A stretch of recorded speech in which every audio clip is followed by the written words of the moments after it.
sont à Allah, le tout miséricordieux, le très miséricordieux. Nous lui demandons pardon et l'aide. Nous demandons la protection auprès d'Allah contre les mal de nos âmes et contre les mal de nos mauvaises actions. Je témoigne qu'il n'y a d'autre Dieu en dehors d'Allah digne d'être adoré qu'Allah seul, unique sans associé. Je témoigne également que Muhammad sallallahu alayhi wa sallam est le messager et le serviteur d'Allah. Que la paix et la bénédiction d'Allah soient sur lui, sa famille, ses compagnons, et ceux qui emboîteront leur pas jusqu'au jour dernier. Après tout cela, chers frères et sœurs en islam, aujourd'hui, j'aimerais vous parler de la mendicité. Pourquoi? Parce que j'ai vu dans une vidéo la brigade Laval réformer certains mendiants et certains qui se promènent dans la ville de Ouagadougou de demander aux autres. Alors, en islam, quelle est la position, quelle est l'attitude de l'islam sur la mendicité? Est-ce que c'est autorisé ou bien c'est interdit? Certainement, en islam, la mendicité est une chose interdite. C'est un comportement détestable. C'est une chose que l'islam n'aime pas. L'islam a interdit ça. Nous trouvons dans les narrations du prophète Mohammed sallallahu alayhi wa sallam beaucoup de textes où le prophète alayhi salatu wa sallam nous montre que la mendicité n'est pas bonne.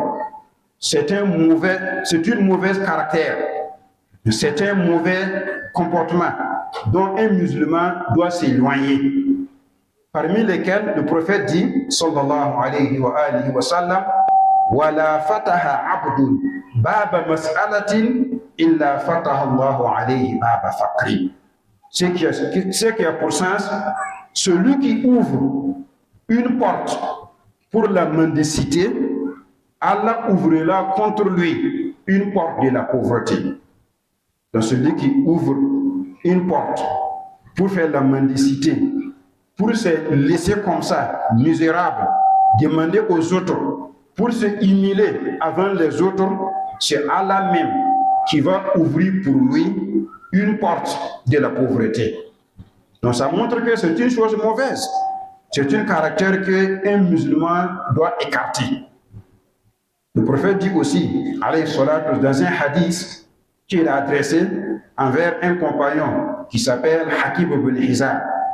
Hakim dit qu'un jour, il est passé chez le prophète alayhi salatu wassalam en lui demandant quelque chose dont le prophète lui a donné. Il est revenu deuxième fois demander. Le prophète l'a donné. Il est revenu troisième fois pour demander.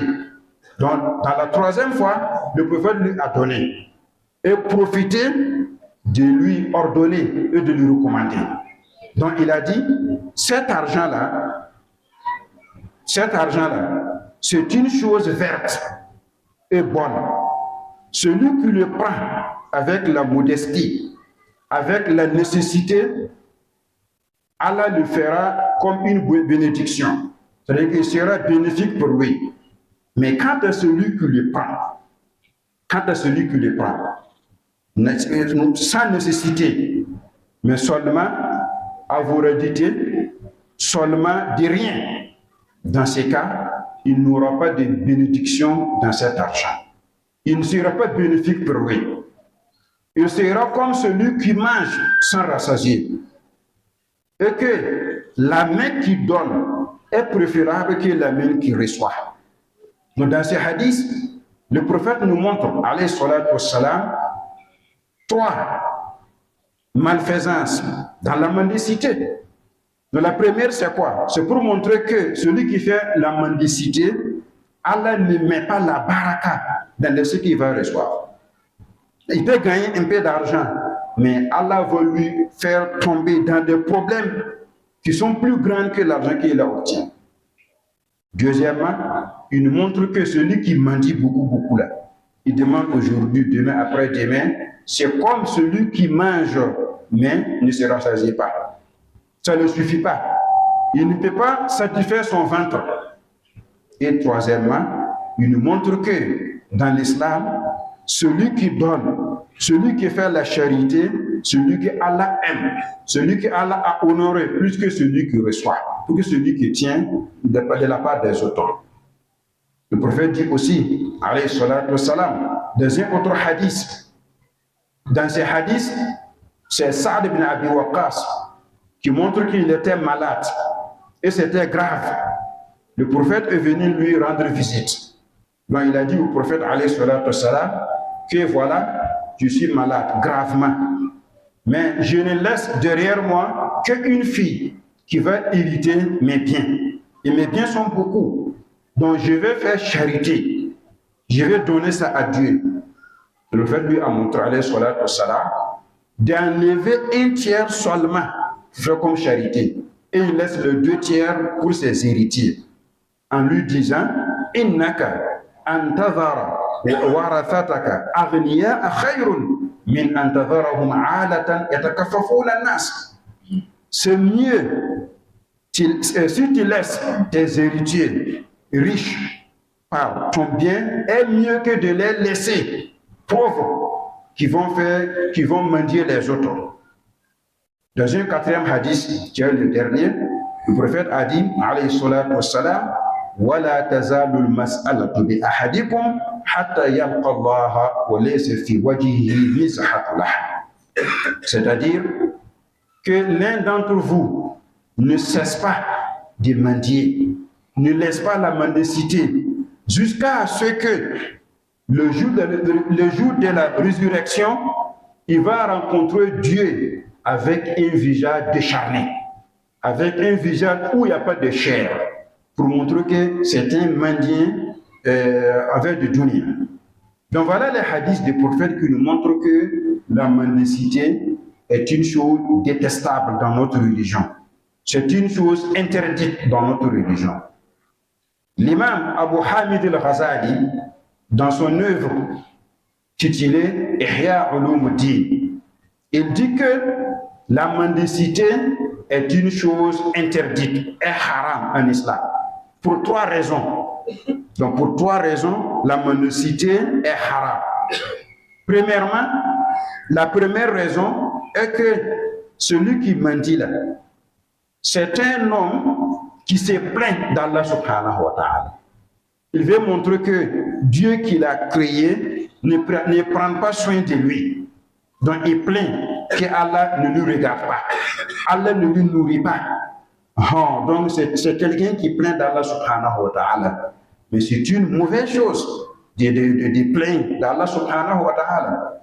La deuxième raison est que celui qui mendie, c'est une personne qui fait l'humiliation devant un être humain contre lui, devant une création comme lui. Et cela, ce n'est pas normal.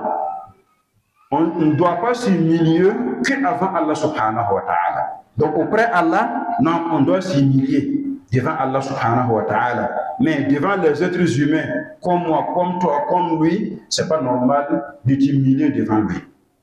La troisième raison est que celui qui demande aux autres, c'est l'autre là, s'il ne veut pas te donner et que tu les forces qu'il te donne, donc il va te donner sans amour.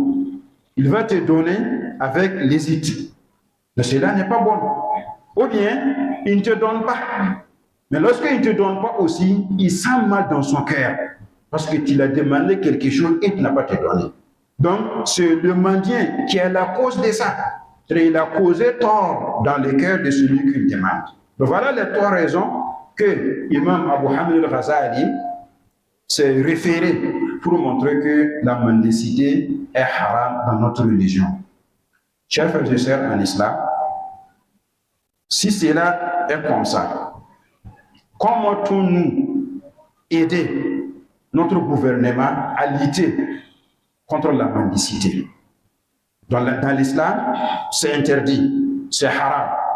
Notre gouvernement aussi a pris des dispositions, a pris des décisions pour lutter contre la mendicité. Alors, nous, la population, qu'est-ce que nous pouvons faire pour aider l'État, pour aider le gouvernement dans ce sens-là? En tout cas, je vous propose 5 choses pour entraider avec le gouvernement pour lutter contre la mendicité. La première, j'invite les ulamas, les savants, les prédicateurs, ainsi que les élèves à parler beaucoup, sur la mendicité, dans les sermons, dans les conférences, dans les sciences, dans les différentes sciences. Ils doivent nous montrer qu'est-ce que la mendicité, quel est son jugement dans l'islam, quelles sont les malfaisances et les néfastes de la mendicité dans la religion et dans la société.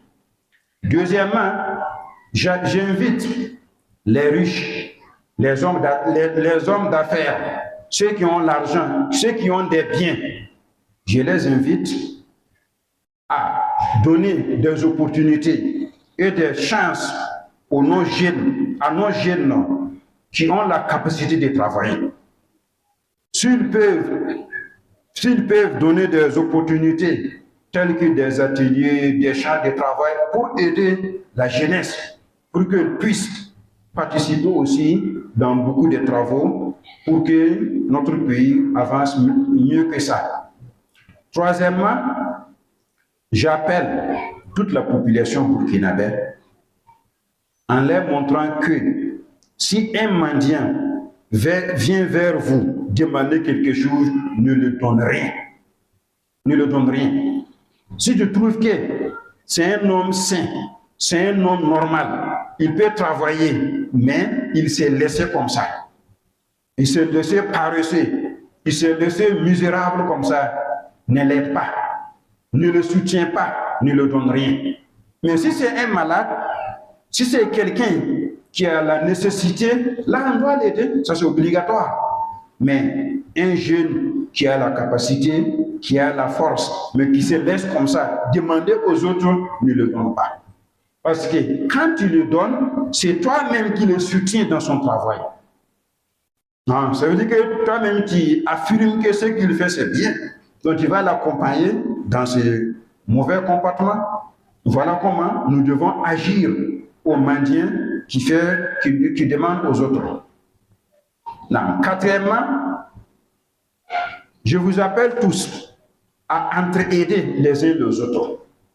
Nous devons aider les nécessités, ceux qui n'ont pas la capacité de savoir vivre. On doit les aider. On doit leur donner à manger, à boire. On doit leur donner des habits. On doit les aider à trouver des abris. Ça, c'est obligatoire. Notamment, les gens âgés, les malades, les orphelins, les veuves. Ceux-là ont des devoirs sur nous. On doit les aider, on doit les soutenir. Cinquièmement et dernièrement, je lance mon appel vers les dirigeants des écoles coraniques ainsi que des mosquées où on trouve des mendiants qui demandent aux autres. Donc on demande les dirigeants de se bien organiser, pour éviter cette mauvaise action-là. Parce que ce manquement de l'organisation que nous trouvons, cet acte-là. Sinon, si ces écoles coraniques sont bien organisées, par la grâce d'Allah, ils vont trouver des portes pour s'en sortir. Si cette mosquée-là est bien organisée aussi, par la grâce d'Allah, ils vont trouver des différentes solutions pour s'en sortir, Inch'Allah Azza wa Jalla. Donc nous demandons à Allah subhanahu wa ta'ala de nous donner la bonne compréhension de l'islam et la belle pratique des enseignements islamiques. Qu'Allah accepte nos bonnes actions, qu'Allah pardonne nos péchés, qu'Allah élève nos rangs. Allahumma salli ala Muhammad wa ala ali Muhammad كما صليت على إبراهيم وعلى آل إبراهيم إنك حميد مجيد